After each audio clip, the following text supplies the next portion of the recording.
this bump here above is called the greater tubercle, and this bump here is called the lesser tubercle. And anytime you see the word tubercle, we're talking about some sort of prominence or bump. Okay, this is where it gets a little bit more challenging here at the distal humerus. We have 4 features from medial to lateral. Your mnemonic would be most turtles can't laugh, and that stands for the medial epicondyle. This is turtles would be trochlea, and the trochlea goes from here to here. So that would be, it looks like a butterfly yo-yo. I don't know if anybody's ever played with those. I used to play with those in elementary school. You've got sort of like a tapered 2 ends that sort of come out here, and this would be where the string would go. And then this circular feature here would be the capitulum.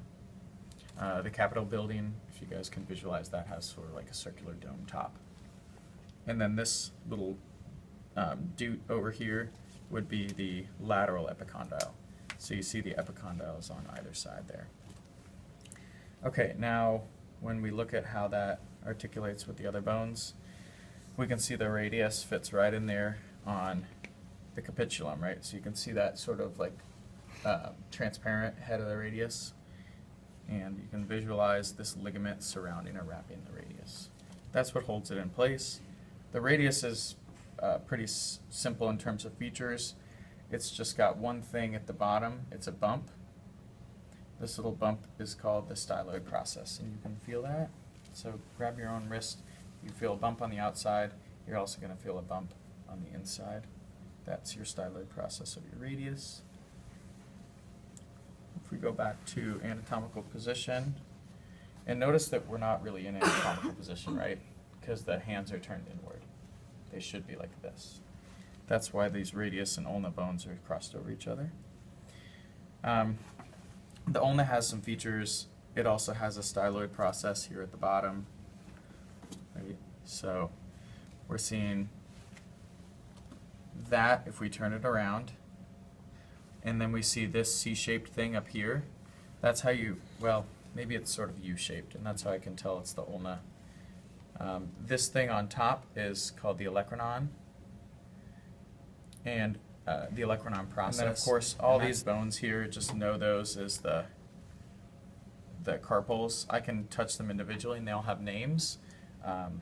Fortunately for you guys, you don't have to know the names of every individual one. So let's move down to the femur. The femur is a pretty significant bone. Be a good weapon if you needed it. Keep it under your bed. This is going to be the head of the femur, which resembles the head of the humerus. And then you've got, just like those greater and lesser tubercles in the humerus, you have a greater and lesser trochanter in the femur. And I just remember horses, you can bring a horse into a canter, so I consider, and the horse's legs are really strong, so I remember trochanter as the leg. And then as you move down, you're going to see, this is wild. Okay, as you move down, you're going to see these 2 bulges here. They're convex surfaces. These are called the medial and the lateral condyles. Okay, and then if we touch the tibia here, we can see that we've got medial and lateral condyles of the tibia that directly come into contact with the medial and lateral condyles of the femur. One more feature of the tibia to know is this thing here. It's a rough surface. That's called the patellar.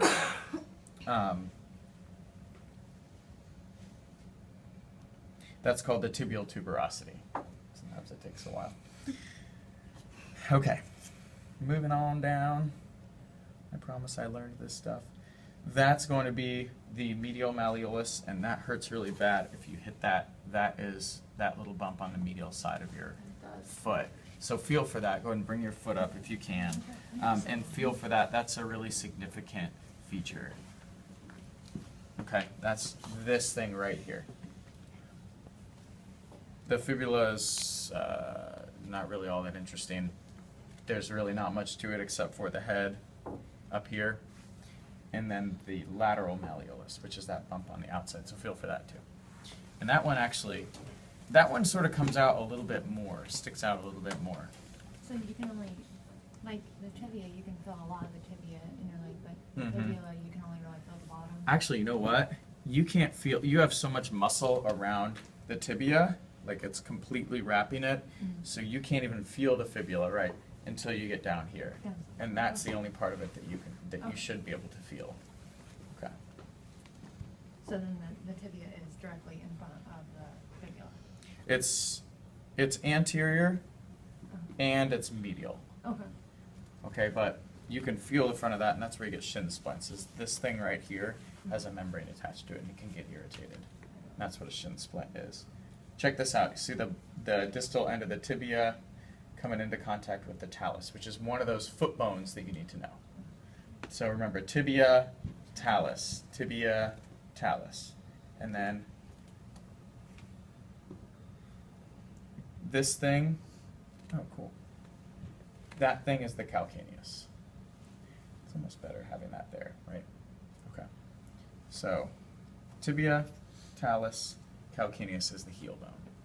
Okay, that's, you know where that is. Okay. It's pretty cool, right? Mm-hmm. All right. I think we're done here.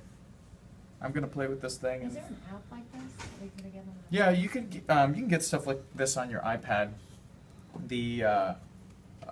And of course this actually works like an iPad.